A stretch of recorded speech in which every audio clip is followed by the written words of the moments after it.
I thought I'd catch you off guard today. Yeah, no, it's not tropical music, but hey, this is just as much fun. Maybe for me. Hi, everyone. Wave meteorologist Brian Good. I know everyone was picking on the very music. Maybe that's something I'll do when we're not in a storm talk or snow talk mode. Then maybe for the Good Morning blog, maybe I'll change it up a bit. Throw in some surprises for you guys. I know. All right, some of y'all like it. Okay, fine. I'll stay quiet. Let you guys enjoy.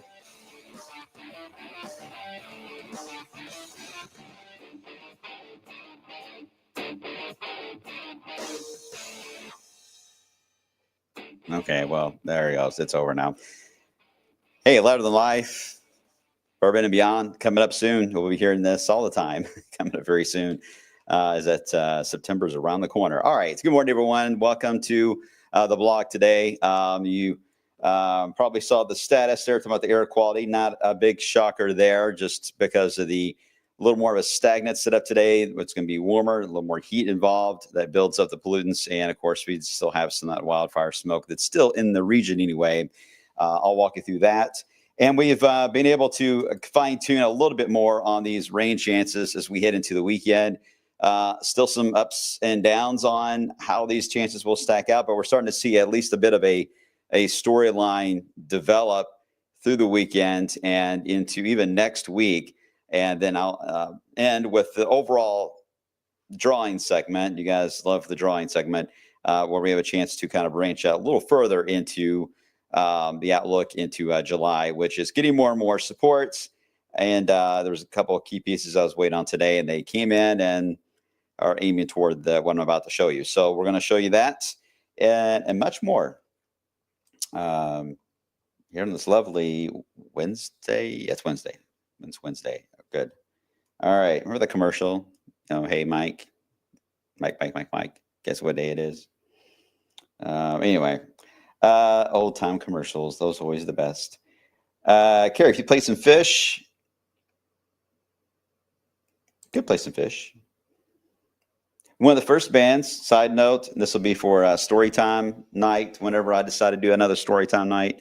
One of the first, there was two different CDs I was given to play because we were an alternative rock station in the 90s down in Bowling Green in WKU, and I loved being there, and I loved that style. I fell in love with it, and I still love the 90s alternative rock. Is up there as my fave. And when I was given one to play, they said, hey, this hasn't really been heard anywhere. You mind playing it? And it was, sure. I put it in and ended up being 1979, The Smashing Pumpkins. And fell in love with that. I thought it was great. Not long after, I was given another in my second stint there at WKU, and it ended up being Nappy Roots that I was playing for the first time there at New Rock 92. I'm not sure what it's called now down there in Bowling Green, but Bowling Green, quite the launch pad for music, especially in alternative rock. So anyway, it just reminds me of those days of being a DJ and trying to put all my songs together. I actually loved it because I didn't have to be on camera. I could hide. You guys know I like to hide behind the camera. While I'm on TV, I have no idea. I am not in front of the camera person. I'm just not. But you guys got lucky that I chose you all to be in front of the camera for. So there you go. The Hump Day commercial with the camel. Yes, you got it. You got it, Ashley. Okay, so let's get right to the, for the first time this year, we have the lovely air quality alert that's going to be issued here. All right. So what we look at are the different sensors they have across the metro. They've got them scattered anywhere from at Bowman Field, Linville and Parkland neighborhood, all the way to Charlestown, New Albany, Buckner, Shepherdsville. Yeah, they're scattered in different areas, and they're constantly reading out values. And there's different ways you can read the pollutants in the air. And once you get into code orange level, which is at 100 or higher, that's when you start to run into problems for those that are more sensitive to that particular type of atmosphere and air that's outside. Not for everyone. So if you're fairly healthy, most air quality alert days, you don't really notice much. But if you have an issue with COPD, asthma, emphysema, boy, it's just tougher to breathe. And I'm trying to work on a project at home, and even last night, I found myself just like, wow, I know I'm getting up there. But at the same time, it was an unusually tougher time in breathing. So I think this was a right call because it was a noticeable change compared to other times I've worked on the same project. So there's definitely a change that is happening. So just be aware of that. Today we're at 81 is the highest value in the top right, that yellow box, hard to see. I'm not sure which one it is that of the yellows, but 81 is the high value. Again, 100 is when you are crossing into unhealthy, get the cold orange level. And what is advised? Just to stay inside. If you suffer from those elements, especially into the afternoon, evening hours, it takes a while. Usually these air quality alerts go all the way through midnight. Because of that, it's just a long running down process on that.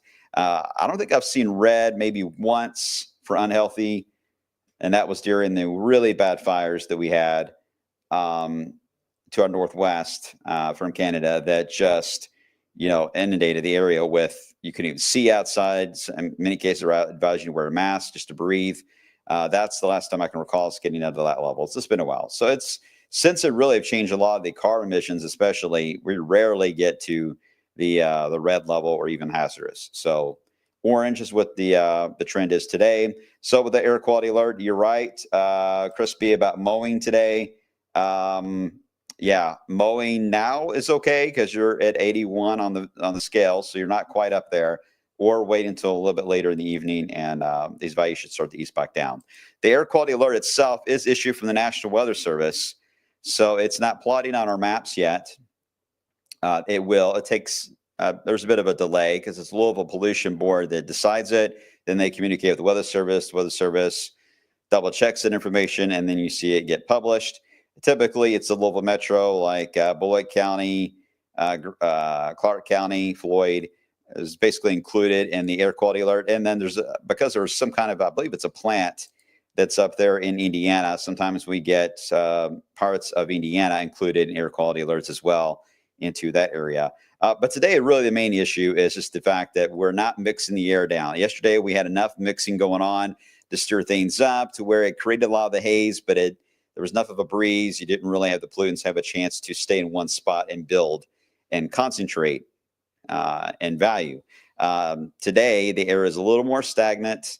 You still got some wildfire smoke at play, and we're getting a little closer to 90 today. So we're heating up. So the pollutants build up more and therefore do not move. So that impacts our breathing and our respiratory issues a little more. This is first, I'm sure, of many air quality alerts we'll have this season. Just want to at least explain what they are. And if you look live from the waterfront or the water slide at Kentucky Kingdom, even look at downtown. At least yesterday, we were able to somewhat see it, but today, why does my marker keep coming up? Sorry. But today, you can barely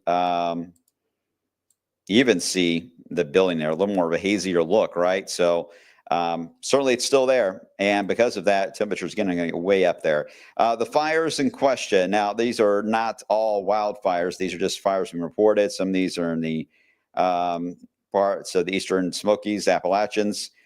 We have several, though, located into the UP of Michigan.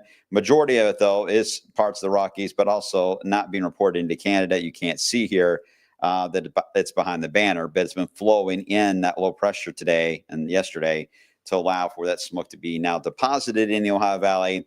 And the only thing that will change that will be a southwest wind.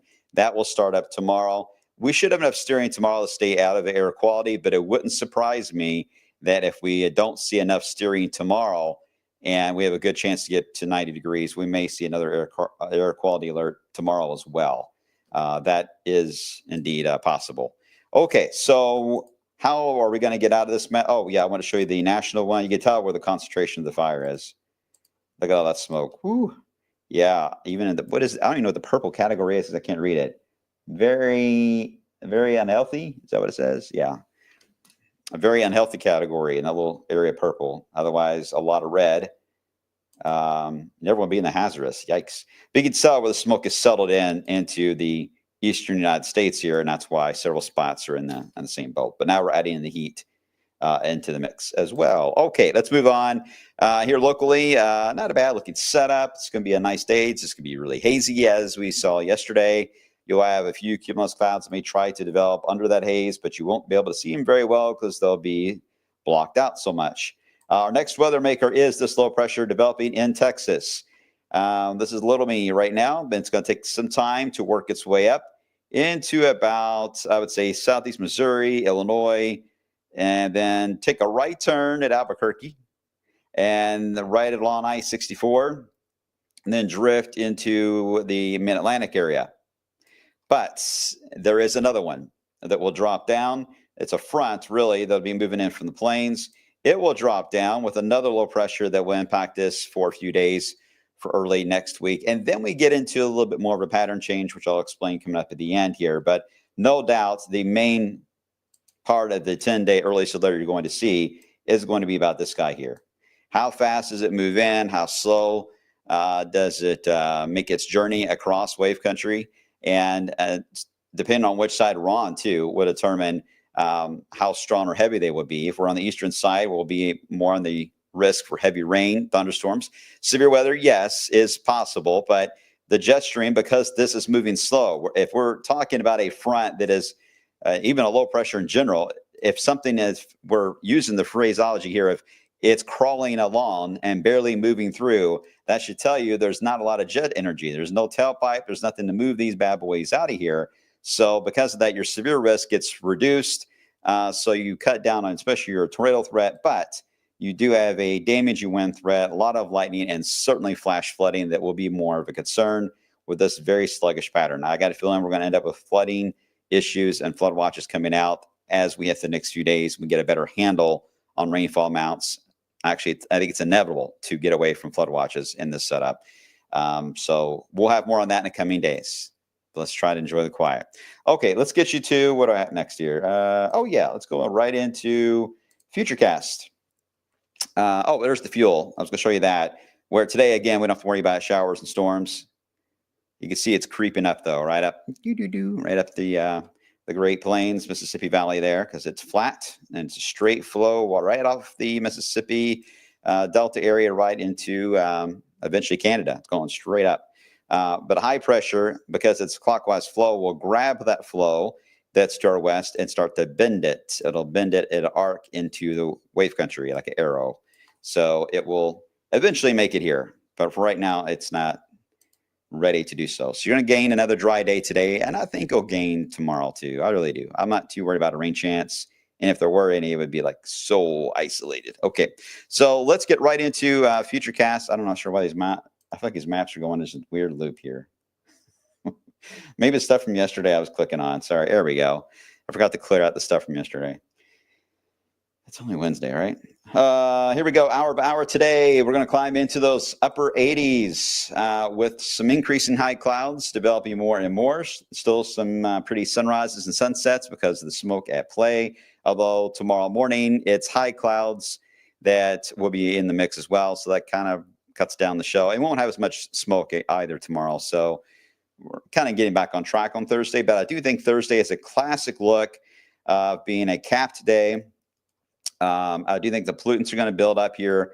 We're going to have some high level clouds, but I think if we're going to hit 90, I got a feeling it's going to be today. I don't know about Friday yet, because Friday, I think that the dew points are going to skyrocket, and that may slow the thermometer down. But tomorrow may be a mix of the dew point increasing and still that bubble of stagnant air over us. So we could not only get another air quality alert, but we could also get close to 90 for a high for the second time this year. I know this is a very messy look because one thing you need to take from this, there's not thunderstorm action here, only spotty showers and storms, mainly off to the east, it looks like.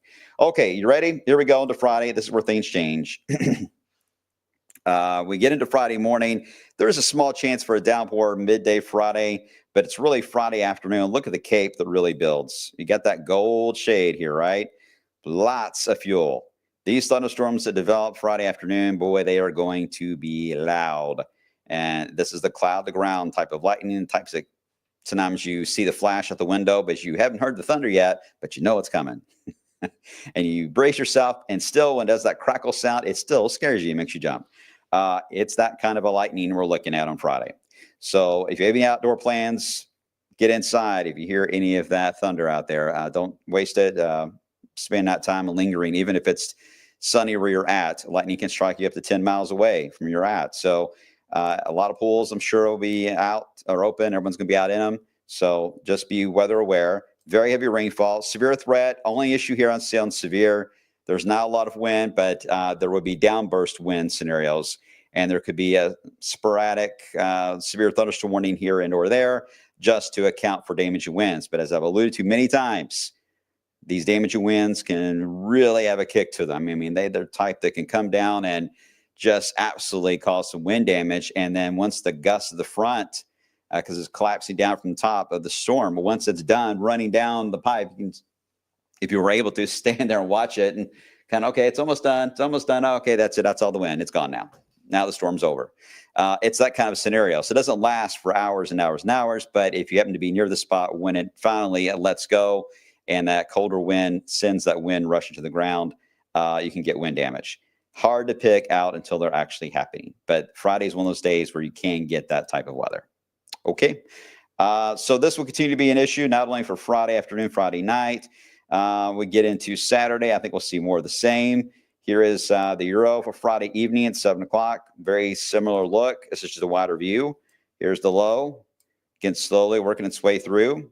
Here we are on Saturday. The low is now here. Hasn't moved a whole lot. Most of this will be daytime activity. We may get some nocturnal, but I'm thinking now this is all going to be afternoon through midnight type stuff that we're going to be looking at. Now we get into Father's Day. This is where we start to see a little bit of a separation here. This was being hinted at yesterday. I'm seeing more support today that the low will have a chance to get a little bit more of a kick into the mid-Atlantic. That may allow us to have a, I don't know, I don't want to say a dry Father's Day, but certainly a day with less coverage for Father's Day, and maybe even Monday, less coverage may be at play. But you can already see what's happening to the west, and that would eventually be rolling down here as we head into early next week with some showers and thunderstorms about Tuesday, maybe even Wednesday, showers and storms, and then maybe another break will develop after that. All right, type 3-1 plus 4, 3, what did I even say? 3 minus 3 dash, I don't know what I said, just type 3. I don't know. I get caught in my numbers now. Let's see, John, sounds like the baseball tourney this weekend is going to be in trouble. Weekend, complete wash, not a complete washout. It's just one of those things that once these complexes form, you just got to be ready because the lightning threat's going to be bad for all area games and events. Lightning's going to be the thorn. But they're not all day. They just got to rain themselves out. So as long as they do that, you can resume back to normal action. But it's going to be tough. Let's see. Any other questions on this before I get on?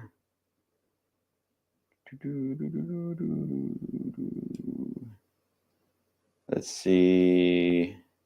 I never got the alert with you being live. I thought I sent it out. Are you referring to Facebook or the Wave app? Facebook doesn't always work, just FYI. That's their end. So but if you have the Wave Weather app or even the news app, you will always get that notification. If you don't, let me know. How much rain are we expecting? Well, that's a good question, Jeremy. That will depend really on location, but the rainfall rate that this setup will have is 2 inches per hour. So if you get more than one round, then you can easily, especially if they linger for an hour each time, you can easily get 2 to 4 inches of rain out of this. We just don't want to see any of these complexes of storms get stuck over one area for longer than an hour. That's we're going to run into flood advisories and flash flood warnings, and then it just becomes a whole other storyline for the weekend. I'm not ruling that out. This is true tropical rain. We don't have a hurricane here, a tropical storm, but it has quite a bit of moisture like we would face with one here, and we're fairly saturated. Yeah, we've had some breaks in the rain, but the water table is still fairly high, so it won't take long to get the flooding. The app never sent off the alert. Okay. I have it on the news app and the weather app on my phone. It went out on both. So double check your settings to make sure that you have notification settings turned on for that. And let me know if there's any other issues or anyone else.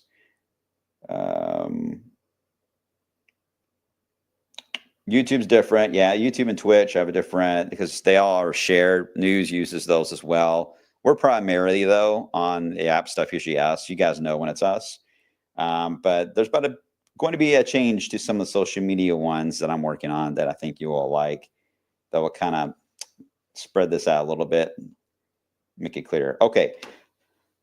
Chris, upper level winds for the weekend, not very strong. There's generally where the low is, there's a little bit of 850 wind on the southeast side at times, mainly your nocturnal low level jet, but even that is very weak.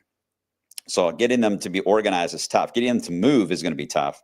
They're all going to be playing Pac-Man, basically. They're going to eat away wherever the higher cape is. And as soon as that's gone, they will just start falling apart. And then the day resets. We heat back up wherever the pockets of higher heat are, humidity, and cape are. And if that low is still nearby, it's going to aim right to it. And just like Pac-Man, eat it away. So this will just keep repeating itself until the low gets out of here. That's the best way I can explain it. All right, let me show you the CSU maps for the severe risk out of this whole ordeal. Here is Friday, we're not in it. Saturday, we're not in it. Sunday, we're not in it. Monday, we're not in it. Tuesday and Wednesday, we start to get into it just because there is a little bit more of a boundary of a jet nearby that tries to add a little bit more forcing to the whole idea. But even that's very low end. But you can see that even with, very heavy thunderstorms, they're not, the AI technology is not even highlighted severe. And that's really just because it's going to be tough to get organized severe. I think we're going to get a rogue severe thunderstorm warning here and or there, and certainly several flash flood warnings all the way through the weekend. We're going to get alerts like that. It's going to be very random. There's not going to be an outbreak scenario. I doubt they'll even be able to put a watch out for it unless it can become an MCS and organize a bit. But that's a lot of woulda, coulda, shoulda. But overall, this is different than what we've faced in the spring season. All right, so let's get into drawing time. I want to explain this and I need to get out of here. Why am I showing this? Well, because we are still looking for a sign of change, right? That will kick in for late June and July. There has been a lot of agreement in the past 3 or 4 days of the jet taking a very strong dip here across the northwest part of the United States. And then when it gets into Canada, boy, the jet streak here is tremendous. Very, very strong jet streak in this area attached to the Hudson Bay Low, which is off the screen. I can't even draw it even. What this is going to do, it's going to cause the jet to crinkle up. You're going to get a dip in the Rockies, huge, massive ridge into Canada, and then a strong trough dipping back down toward Nova Scotia. That is going to place the high pressure right here over the central United States. This is how it looks today, but the hints have been there for really a couple of weeks now. Typically this time of the year, we would be done with the Bermuda High, which would be here. And its influence would be stretched out to about near Louisville. And we would then get your tropical moisture. Sometimes we get a tropical system, a weakening hurricane, or a tropical storm. They would round on that idea. Well, we don't have that scenario. So instead, with this idea of this high being centered over Missouri, and you've got a dip in the Rockies, huge ridge into Canada, dropping back down again, you're going to end up with what we talked about briefly yesterday, but when illustrated, the ring of fire, where you're going to get, because this is a clockwise flow around this high pressure, you're going to get showers and storms that will develop. They will move into areas of the northern plains, may not do much at that point, but once they drop back down into Chicago and dive into the Ohio Valley, they can become your big time MCSs. Sometimes you can get derecho setups, but it's hard to forecast a derecho, but derecho setups have come from patterns like this. So that's why it bears watching. The placement of the high is key. If it's a little too far over us, then most of your thunderstorms that dive in the ring of fire are going to aim more toward Toronto, New York City, and the nation's capital. And we would just stay hot, to be honest. We would build the heat up for sure. A lot of poor air quality alerts coming. If the high is just a smidge more over here to the west, then that flow would aim from the Twin Cities, Chicago, right into Louisville, into about Knoxville, Tennessee. This would take us to the very end of the month, into the 4th of July weekend. that this pattern wants to take hold. We're about 4 runs now on the Euro and about 2, I think, on the GFS that are very similar with this idea. If this holds, this, yes, would be a mix of hot days, but be weather aware of some big complexes of storms that could be dropping down from Canada. I just don't know yet if we're going to be fully in the ring of fire, or will the high pressure be just enough over us to be our protector and keep us out of that danger zone, but it does mean it would be hot. So there you go. That's long range, but I told you guys I wanted to at least touch base a little on that. Let me show you the rest of the 10-day.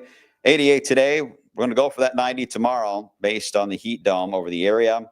And then I don't know if we're going to get to 88 on Friday, because I think the clouds, the thunderstorms, it won't take long to form as we build into Friday, and stormy at times on Saturday. I'm hoping Sunday's chance we can take it down. I'll look at the midday stuff and decide at that point if we see an agreement on that, but it's a trend to reduce Sunday, Monday, maybe even Tuesday, but Wednesday and Thursday absolutely need to go back up. And then summer begins officially next Friday. Any last questions that I can try to answer on a quickly side?